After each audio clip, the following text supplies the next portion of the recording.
नमस्कार। आज जानते हैं संस्कृत वर्ण प्रकरण। तो वर्णों के बारे में। वर्ण क्या हैं? वर्णते अभिव्यंजते वा लघुतमो ध्वनि एन सह वर्णः, यानी कि ध्वनि का वह लघुतम अंश जो अखंडित हो वर्ण कहलाता है। जैसे कमल। अब कमल को हम एक एक वर्ण अलग कर देंगे तो इन वर्णों को तोड़ा नहीं जा सकता, तो ये क्या कहलाते हैं? वर्ण कहलाते हैं। जैसे क, अ, म, अ, ल, अ, इनको एक एक वर्ण अलग अलग लिखा गया है, तो ये हमारे क्या हैं? वर्ण हैं। ये अखंडित हैं, इनको अलग मतलब और खंडित नहीं किया जा सकता, तो ये वर्ण हुए। ये जो संस्कृत में वर्णमाला है वो महर्षि पाणिनि के 14 महेश्वर सूत्रों पर आधारित है। जैसे मैंने आपको ये दिखा रही हूँ कि ये महेश्वर सूत्र हैं, इनको याद कर लीजिएगा। महेश्वर सूत्रों के नाम से इनको जाना गया है और महेश्वर सूत्र महर्षि पाणिनि ने दिए हैं। जैसे पहला सूत्र है आ ई ऊण, यानी आई ऊण। दूसरा है ऋलिक। तीसरा है ए ओ गो। चौथा है ऐ ओ च। पांचवा है ह य व रट, है वरट। छठवा है लड़। सातवां है इमंगो ड न म, इमंगणं। छठवां है झ भ ई। 6 हो गए।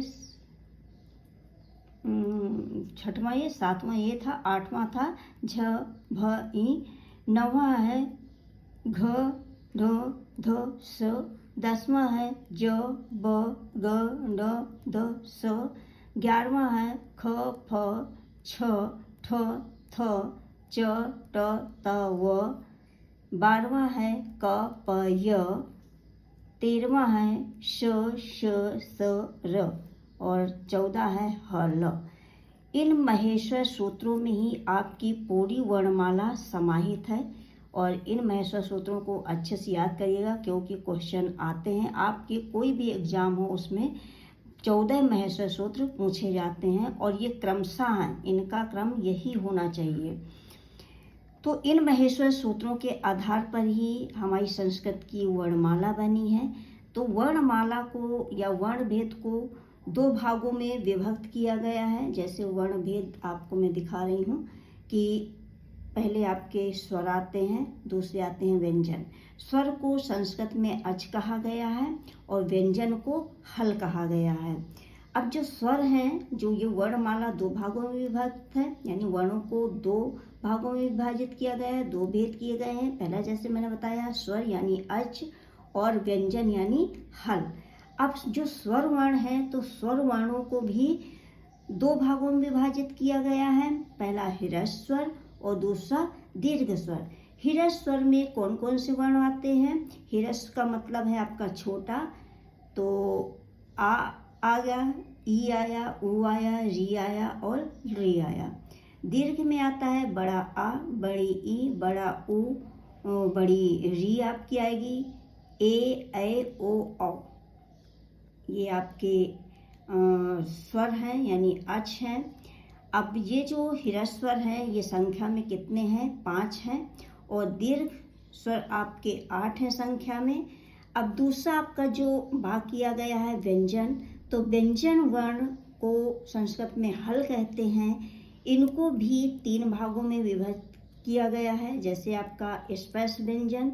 स्पर्श व्यंजनों के 5 वर्ग किए गए हैं, तो का वर्ग, चा वर्ग, टा वर्ग, ता वर्ग और पा वर्ग। ये जो वर्ग हैं इन वर्गों में हर वर्ग में 5-5 वर्ण हैं। जैसे का वर्ग में वर्ग ऐसे भी निर्धारित किया गया है कि जो वर्ग का पहला अक्षर उसी के आधार पर नाम दिया गया। जैसे का पहले आता है तो का वर्ग कह दिया, दूसरे में चा पहले आता है चा वर्ग किया गया, तीसरे में टा पहले आता है टा वर्ग किया गया, चौथे में ता पहले आता है ता वर्ग किया गया, 5वें में पा वर्ग आता है तो पा पहले आता तो पा वर्ग किया गया। हर वर्ग में 5-5 वर्ण हैं। जैसे का वर्ग में देखें तो का, ख, ग, घ, अंग, ऐसे चा में, चा वर्ग में च, छ, ज, झ, इया, ऐसे ही टा वर्ग में ट, ठ, ड, ढ, ण, ता वर्ग में त, थ, द, ध, न, पा वर्ग में प, फ, ब, भ, मा।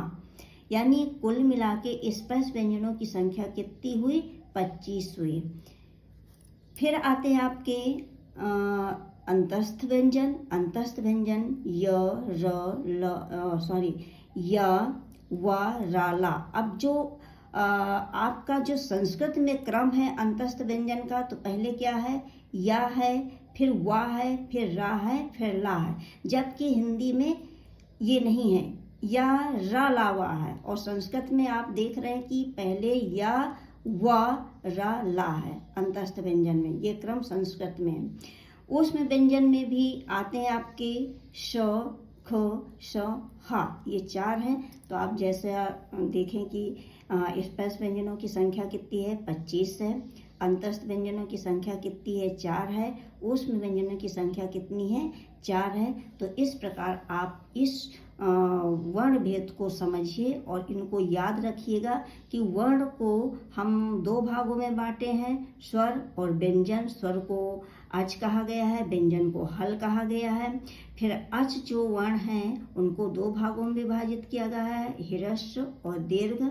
हल वर्ण को 3 भागों में विभाजित किया गया है, स्पर्श व्यंजन, अंतस्थ व्यंजन और ऊष्म व्यंजन। तो इस प्रकार इनकी संख्या आप याद रखिए और इनके वर्ण को पहचान लीजिए और याद रखिए। अगले वीडियो में मैं आपको अच यानी स्वर, हल यानी व्यंजन, इनको परिभाषित रूप में पूरी तरह से बताऊंगी। तब तक के लिए टेक केयर। इतना अच्छा से पढ़िएगा, अच्छे से, और याद रखिएगा। अगले वीडियो में फिर मिलते हैं। और दोस्तों लाइक, शेयर, सब्सक्राइब जरूर करिएगा और कमेंट में जरूर बताइएगा आपको किस विषय से संबंधित, विषय नहीं यानी कि विषय वस्तु संस्कृत में और कौन सी चाहिए, तो उस हिसाब से मैं आपको वीडियो दूंगी।